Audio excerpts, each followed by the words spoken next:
Pernah nggak kamu mikir, kenapa orang kaya bisa terus nambah hartanya, bahkan saat mereka kelihatan nggak kerja keras seperti kebanyakan dari kita? Dulu saya juga sempat ngerasa heran, kerja dari pagi sampai malam, gaji masuk, tapi habis juga. Sementara ada orang yang kelihatannya santai, tapi uangnya terus mengalir. Setelah saya cari tahu, ternyata mereka punya sesuatu yang nggak banyak orang tahu. Sumber uang yang nggak cuma satu, dan sebagian besar orang bahkan nggak sadar kalau itu bisa diciptakan. Dan yang bikin saya kaget, ternyata 3 sumber ini bisa banget kamu bangun, bahkan tanpa harus jadi konglomerat dulu. Di video ini, saya bakal bongkar 3 sumber uang rahasia yang sering dipakai orang kaya, tapi jarang dibahas di sekolah atau diajarkan oleh keluarga. Kalau kamu serius pengen naikin level finansial kamu, tonton sampai habis. Ini bisa jadi titik balik buat kamu. Banyak orang percaya bahwa satu-satunya cara untuk menjadi kaya adalah dengan kerja keras. Bangun pagi, lembur malam, naik jabatan, dan berharap suatu hari nanti tabungan cukup untuk hidup tenang. Saya dulu juga berpikir begitu. Saya pikir, asal saya terus kerja lebih keras dari orang lain, semuanya bakal beres. Tapi realitanya nggak sesimpel itu kan? Saya mulai sadar, ternyata kerja keras saja nggak cukup kalau uang yang masuk cuma dari satu arah. Sekali kamu berhenti kerja, aliran uangnya ikut berhenti. Dan itu bukan kemandirian finansial, itu ketergantungan.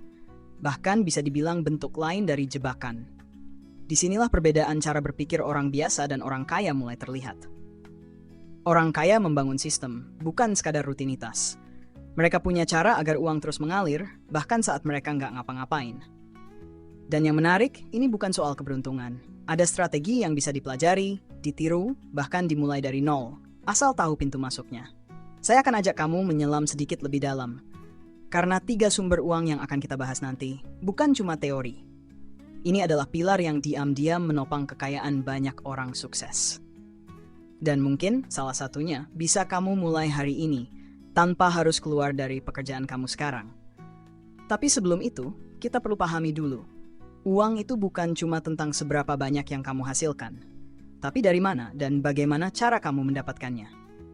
Sumber uang pertama yang sering dimiliki orang kaya dan jarang disadari orang lain adalah aset yang menghasilkan passive income.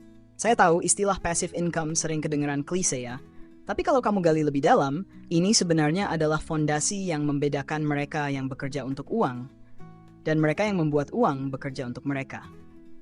Jadi begini. Bayangkan kamu punya sesuatu yang setiap bulan ngasih kamu penghasilan tanpa harus kamu kerjakan terus-menerus. Entah itu properti yang disewakan, saham yang bagi dividen, atau bahkan lisensi yang menghasilkan royalti. Itulah yang dimaksud dengan aset produktif. Orang kaya mengumpulkan aset seperti ini secara konsisten. Mereka nggak cuma menabung, mereka mengalihkan uang ke aset yang bisa terus mengalirkan uang balik ke mereka. Saya dulu mikir, mana bisa beli properti? Mahal. Tapi ternyata banyak pintu masuk yang lebih realistis. Misalnya reksadana pendapatan tetap yang kasih imbal hasil bulanan atau deposito syariah, bahkan saham-saham blue chip yang rutin bagi dividen. Kalau kamu baru mulai, nggak harus besar. Yang penting kamu ngerti polanya dan kamu mulai. Karena begini, uang itu mirip benih. Kalau kamu simpan terus di dompet, dia nggak tumbuh. Tapi kalau kamu tanam di tempat yang tepat dalam bentuk aset produktif, dia bisa bertumbuh dan bahkan berbuah.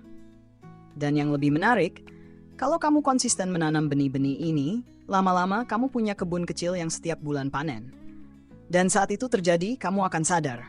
Kamu nggak harus kerja lebih keras untuk dapat lebih banyak. Kamu cuma perlu membuat sistem yang benar sejak awal. Setelah ini, saya akan bahas sumber kedua, yang jauh lebih dinamis dan bisa kamu bangun, bahkan dari hobi atau ide kecil kamu sendiri. Tapi pastikan kamu benar-benar paham konsep passive income ini dulu. Karena 2 sumber berikutnya akan berjalan jauh lebih kuat kalau fondasi aset kamu sudah terbentuk. Sumber uang kedua yang sering jadi andalan orang kaya, dan ini lebih fleksibel dibanding aset tadi, adalah bisnis yang tetap berjalan meski pemiliknya tidak hadir secara langsung. Mungkin kamu pernah lihat ada orang yang punya toko, warung, atau bahkan bisnis online, tapi dia nggak selalu di tempat. Bisnisnya tetap jalan, uang tetap masuk, dan dia bisa fokus ke hal lain. Nah, itu bukan kebetulan. Itu dirancang. Saya belajar bahwa bisnis seperti ini bukan cuma soal produk atau jasa, tapi soal sistem. Dulu saya pikir kalau punya bisnis, ya berarti saya harus jaga toko, urus pelanggan, atur stok, dan sebagainya. Tapi ternyata orang kaya membangun bisnis bukan untuk mereka kerjakan sendiri, tapi untuk dijalankan oleh orang lain, atau sistem otomatis. Contohnya, bisnis franchise, bisnis online yang menggunakan dropship atau fulfillment otomatis, atau bahkan usaha kecil seperti kedai kopi yang sudah punya SOP jelas dan karyawan yang terlatih. Kuncinya satu, kamu membangun sekali, lalu mengelola dari jauh. Dan bukan berarti kamu harus punya modal besar. Sekarang banyak tools digital yang bisa bantu kamu mengelola bisnis dari HP saja. Mulai dari sistem kasir otomatis, inventory tracker, sampai customer service berbasis AI. Saya punya teman yang dulunya cuma jualan kue lewat Instagram.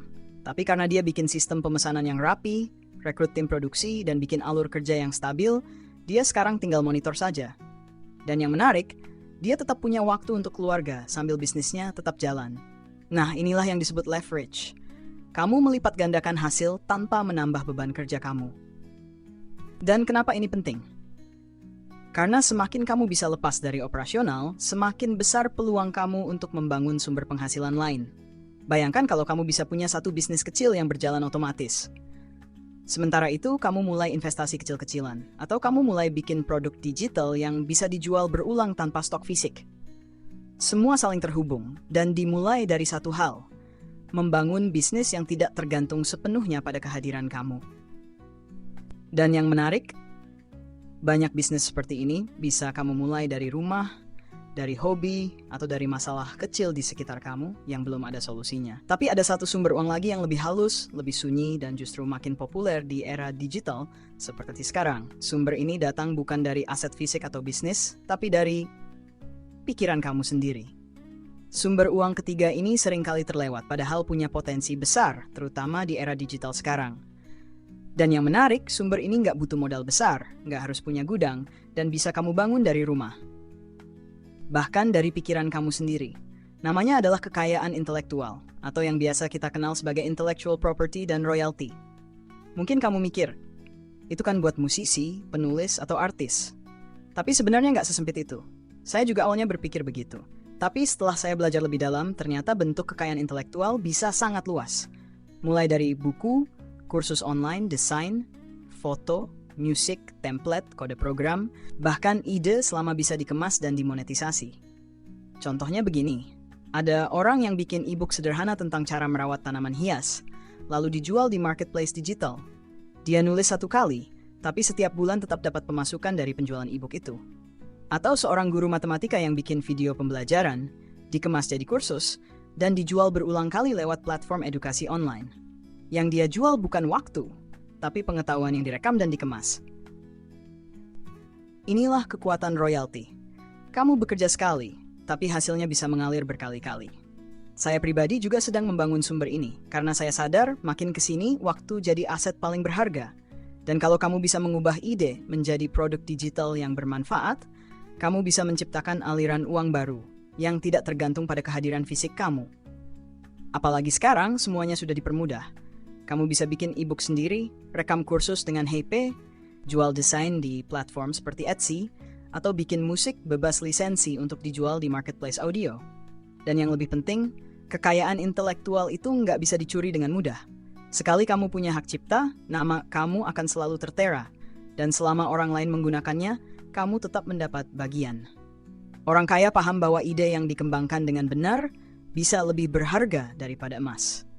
Jadi kalau kamu punya pengetahuan, pengalaman, atau kreativitas, jangan cuma disimpan. Ubah jadi sesuatu yang bisa terus bekerja untuk kamu. Karena di era sekarang, yang bisa menghasilkan uang bukan hanya tenaga, tapi juga pikiran. Dan setelah kamu punya 3 sumber uang ini, aset yang menghasilkan, bisnis yang berjalan sendiri, dan kekayaan intelektual yang terus memberi royalti, kamu bukan lagi sekadar mencari uang. Kamu sedang membangun sistem yang membuat kamu bebas memilih cara menjalani hidup.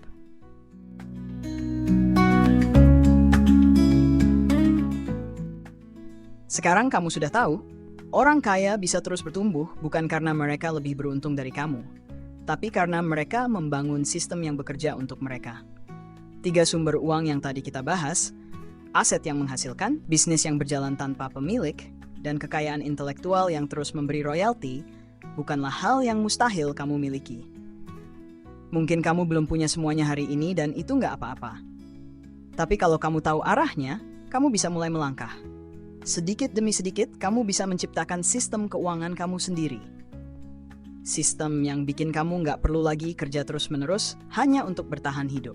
Dan kalau kamu merasa video ini membuka cara pandang baru tentang uang dan kehidupan, saya undang kamu untuk terus belajar bareng saya di channel ini. Klik like kalau kamu merasa ini bermanfaat dan subscribe agar kamu nggak ketinggalan pembahasan berikutnya. Karena di sini, kita nggak cuma bahas soal jadi kaya, kita belajar bagaimana mengelola uang, membangun ketenangan, dan menciptakan kehidupan yang lebih seimbang. Karena saya percaya, keseimbangan bukan tujuan, tapi cara menjalani hidup.